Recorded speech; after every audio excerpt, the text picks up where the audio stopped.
십자가에서 그 언약을 성취하시고 그 언약을 제자들에게 모든 것을 다 가르치시고 또 알려주시고 그것을 전하라고 말씀하셨는데, 그 맨 나중에 사도된 이 바울이 어떻게 보면은 저랑 비슷한 것 같기도 하고요.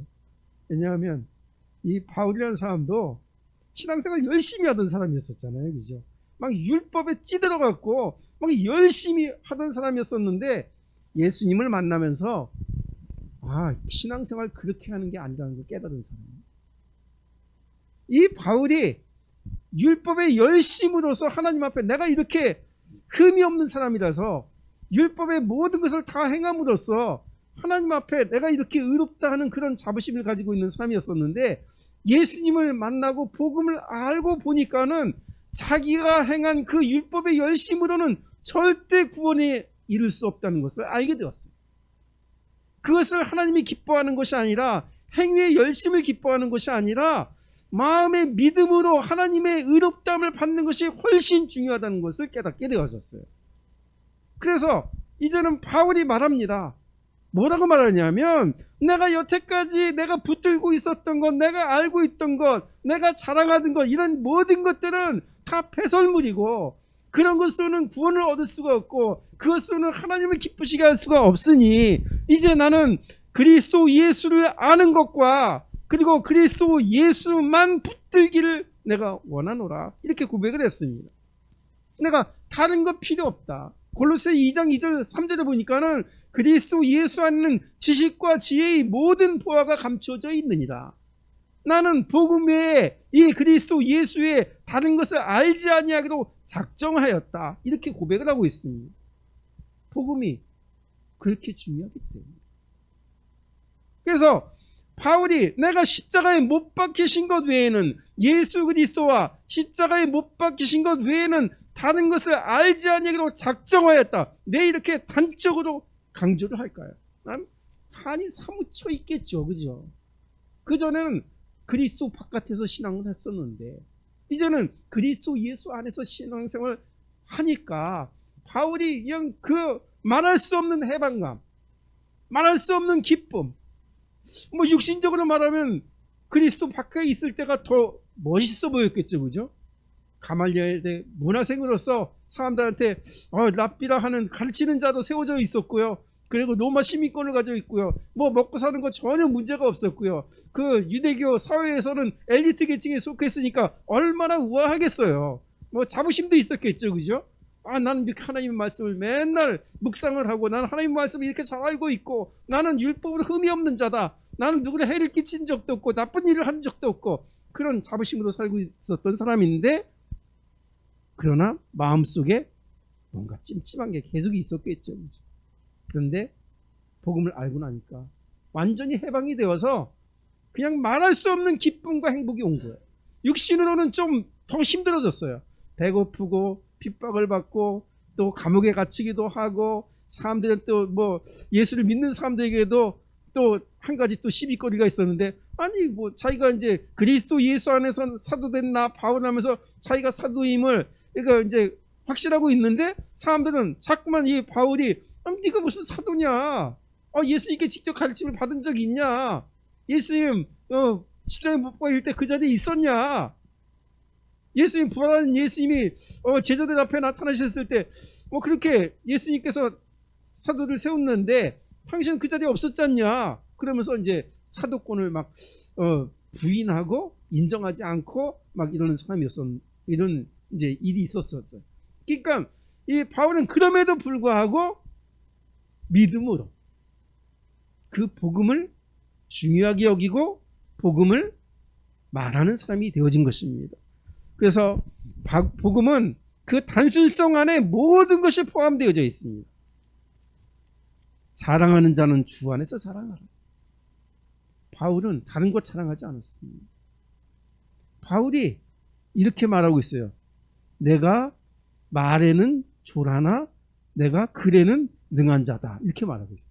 바울이 좀 이거 언변은 그렇게 좋은 것 같지는 않았어요. 근데 글을 쓰는 데는 능력이 있었어요. 그런데 바울이 내가 글을 잘 쓰기 때문에 뭐 언변이 좋지 않았다 그러는데 또 사도행전에 봐서 바울이 복음을 전하는 그 대목을 보면은 언변이 그렇게 나쁜 것도 아니죠. 좋았었어요. 그죠? 근데 바울은 뭐라고 말하냐면 내가 말과 지혜의 아름다운 것으로 이 복음을 전했다면 그건 하나님의 능력이 아닙니다. 그건 내가 전한 거지. 그런데 말과 지혜의 아름다운 것을 하지 아니하고 오직 성령의 나타나심으로 말미암아 내가 이 복음을 전하기를 원한다 이렇게 말하고 있어요. 내 말이 아니라 내 속에서 나를 감동하셔서 말하게 하시는 성령의 감동을 따라 내가 이 복음을 알았고 또 그 복음을 전하기를 원한다 이렇게 말하고 있는 것입니다. 그러니까 이거는 자기 자랑이 아니죠. 예레미야 9장 23절 24절 너무 이게 복음적인 성경이라서 제가 읽어드릴게요. 예레미야 9장 23절 24절 보니까 이렇게 기록되어 있어요. 여호와께서 이와 같이 말씀하시되 지혜로운 자는 그의 지혜를 자랑하지 말라. 용사는 그의 용맹을 자랑하지 말라. 부자는 그 부함을 자랑하지 말라. 자랑하는 자는 이것으로 자랑할지니 곧 명철하여 나를 아는 것과 나 여호와는 사랑과 정의와 공의를 땅에 행하는 자인 줄 깨닫는 것이라. 나는 이 일을 기뻐하노라. 여호와의 말씀이니라. 정말 우리는 자랑하면 안 됩니다. 내 수준 자랑하면 안 됩니다. 내 수준 때문에 하나님의 일 되는 거 아니고요. 내가 뭔가 잘하는 게 있기 때문에 하나님의 일이 되는 게 아니고요. 오직 모든 것이 하나님의 은혜로 된다는 것을 우리는 자랑해야 하는 것입니다. 부자가 돈 있으니까 돈 자랑하겠죠. 그죠? 내가 이러이러해서 돈을 잘 벌었고 내가 이러이러해서 성공했다 하고 자랑하겠죠. 그죠? 그건 불신자입니다. 그러나 예수 믿는 사람들이 만약 돈이 많다면은 이걸 어떻게 자랑해야 되냐면 하나님께서 계획이 있으셔서 이 물질을 내게 주셨으니 이 물질을 하나님 앞에 드리고 하나님께 쓰는 것이 맞다. 이렇게 자랑하는 거예요. 내가 돈 벌었다고 자랑하는 것이 아니라 하나님께서 주셨으니 하나님의 목적대로 사용하게 되었다라고 고백하는 게 이게 복음적인 자랑인 거예요. 그리고 또 용사가 그의 용맹을 자랑하지 말라. 그 용맹 갖고 이길 수 있나요? 아닙니다. 하나님께서 함께 하셔야 이길 수 있습니다. 그래서 용맹하는 자는 용맹 자랑하지 말라. 하나님이 은혜를 주셔야만 이길 수 있다는 것입니다. 그래서 예수 그리스도의 십자가에 못 박힌 것 외에는 내가 자랑하지 아니에요. 그러니까 바울이 지금 이 고린도 교회를 향해서 복음을 전하면서 내가 너희에게 이 복음을 전하는 데가 심히 두렵고 떨렸노라 이렇게 고백을 하고 있죠. 근데 왜 그런 말을 하냐면 바울이 복음을 전할 때 요만큼이라도 내가 내 자랑하려고 내가 내 육신적인 그 수준 자랑하려고 그것을 의지해서 복음을 전하는 것이 요만큼이라도 있을까 그걸 두려워해서 지금 이런 말을 하는 겁니다. 자기 사상이나 자기 철학이나 이런 것을 조금이라도 거기에 넣으면 안 되기 때문에 그런 것이 있을까 두려워하며 복음을 전했다는 거예요. 그 우리 마찬가지인 거죠. 우리가 지금 예배를 드리는데 이 예배가 내가 드리는 예배 맞죠? 그런데 여기에 내 의의가 있으면 안 되는 것이고요. 오직 하나님의 은혜로 예배를 드려야 됩니다. 하나님이 원하시는 예배를 내가 지금 드릴 수 있을까? 그걸 심히 두렵고 떨리는 말씀으로 마음으로 드려야 된다는 거예요. 그러니까 뭔가를 오래 하면은 이제 두 가지가 생기는데 첫째는 오래 하니까는 막 이제 전문성이 생기죠. 그죠? 숙달되죠. 근데 오래 하면 또 생기는 게 있어요. 뭐냐 하면 너무 친숙해져서 너무 습관적으로 해서 그냥 아무 생각이 없어지는 거예요. 그냥 습관적으로 드리는 거예요. 맨날 이렇게 했던 거 그냥 오늘도 마찬가지지 내일도 마찬가지지 그러니까 뭔가 새로운 게 없어지는 거예요. 타성이 생기는 거죠. 우리는 전문성은 생기되 타성은 타파를 해야 합니다. 그래서 우리가 드리는 예배가 정말 복음적인 전문성이, 복음적인 깊이가 있는 예배를 드리도록 우리가 기도를 해야 되겠고요. 그리고 타성에 빠지는 예배를 드리지 않을 수 있도록 우리가 기도를 해야 되는 겁니다. 하나님, 오늘도 새 은혜를 주시기를 원합니다. 오늘도 내가 성령 충만하게 되기를 원합니다. 오늘도 내가 하나님 앞에 서 있다는, 하나님 앞에 예배 드린다는 이 기쁨이 충만한 예배가 되기를 원합니다. 하고 하나님 앞에 예배를 드려야 되는 것입니다. 우리는 그리스도 예수의 마음을 가진 자입니다. 우리는 구원받을 때부터 마음과 생각이 변화를 받은 자입니다. 전에는 육체를 의지했지만은 이제 예수를 믿고 난 다음부터는 육체를 의지하지 아니하고 예수님을 의지하고 성령을 의지하는 하나님의 자녀가 되어진 것입니다. 그래서 이 복음을 이 고린도전서 2장에 뭐라고 말하냐 하면 눈으로 보지 못하고 귀로 듣지 못하고 사람의 생각으로 생각하지 못하였다, 이렇게 말하고 있습니다. 그럼 눈으로 보지 못하는 것, 잠언에는 이렇게 기록되어 있습니다. 어리석은 자는 그 마음에 이르기를 하나님이 없도다 하는도다. 이게 어리석은 자예요. 그런데 지혜로운 자는 어떤 거죠? 하나님을 시인하는 거예요. 하나님이 지금 나와 함께 계시다라고 시인하는 자가 지혜로운 자인 겁니다. 그래서 예배는 어떻게 드리는 거냐 하면 없는 하나님 앞에 그냥 예배를 드리는 것이 아니라, 지금 박병호 목사 설교 드리러 오는 게 그게 예배가 아니라 하나님을 내 마음속에서 진정성을 갖고 만나는 시간이 예배 시간인 거예요. 제 말을 듣는 게 아니에요. 제 설교 소리를 듣는 게 아니라 성령의 감동으로 저도 마찬가지고 여러분들도 마찬가지고 저 안에 계신 하나님과 여러분들 안에 계신 하나님이 함께 역사하심으로 그분께서 우리들에게 하시는 말씀을 듣는 시간이 예배 시간인 것입니다. 그러면 하나님께서 예수를 믿는 것과 아는 일을 우리에게 중요하게 여기죠. 예배를 통해서 뭘 알기를 원하냐면 예수를 알기를 원합니다. 그 예수를 믿기를 원합니다. 그럼 제가 항상 여러분들에게 말씀드리는 것이, 제가 바울이 이렇게 말했기 때문이 아니라 제가 성경을 읽어보니까, 신앙생활을 하다 보니까, 기도하다 보니까는 이 복음이 최고로 중요하고 이 복음 외에 다른 것을 말할 것이 없다는 것을 저는 확신합니다. 여러분들 속에서도 그 복음이 모든 것이 되기를 바랍니다. 그 복음이 일부가 되지 않고 복음이 모든 것이 되어야 하는 것이, 그게 성경하고 맞고 하나님이 원하시는 것입니다. 그래서 복음에는 반전이 일어났죠. 그럼 우리 생각에도 반전이 일어나야 합니다. 그냥 내 육체적인 생각을 반전을 시켜야 합니다. 복음으로 다시 되돌려야 하는 것이죠. 그래서 예수님이 이 땅에 오셨을 때 동정녀 마리아를 통해서 육체를 입고 이 땅에 오셨습니다.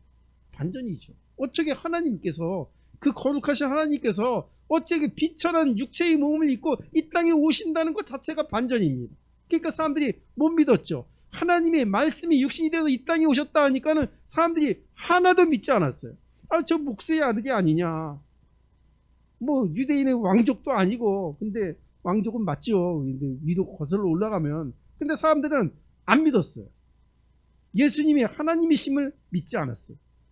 뇌제 사함을 받았느냐 그러니까는 사람들이 예수를 갖다가 막 신성모독이다 이렇게 말을 했어요. 하나님과 예수님이 하나이신 줄 몰랐죠. 그 다음에 십자가에 못 박히신 예수님, 또 반전이 일어났죠. 뭐 이렇게 막 예수님이 개혁을 하시고 병 고치시고 기적을 베푸시고 하는데 사람들이 십자가에서 못 박힌다 하니까는 그것을 이상하게 여겼습니다. 내 살과 피를 먹는 자가 살아난다 하니까는 이거 무슨 희한한 얘기를 하네. 그럼 사람들이 그냥 절대로 알지 못했습니다. 제자들까지도 예수님이 십자가에 못 박히신다고 하니까는 처음에는 뭐 어슴푸레하다가 나중에 예수님이 십자가에 못 박히시니까 다 흩어져서 다 제갈 길로 갔습니다. 반전이죠.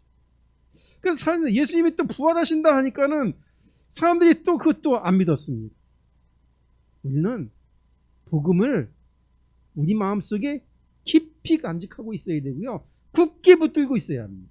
그래야만 우리 생각에 반전이 일어날 수 있어요.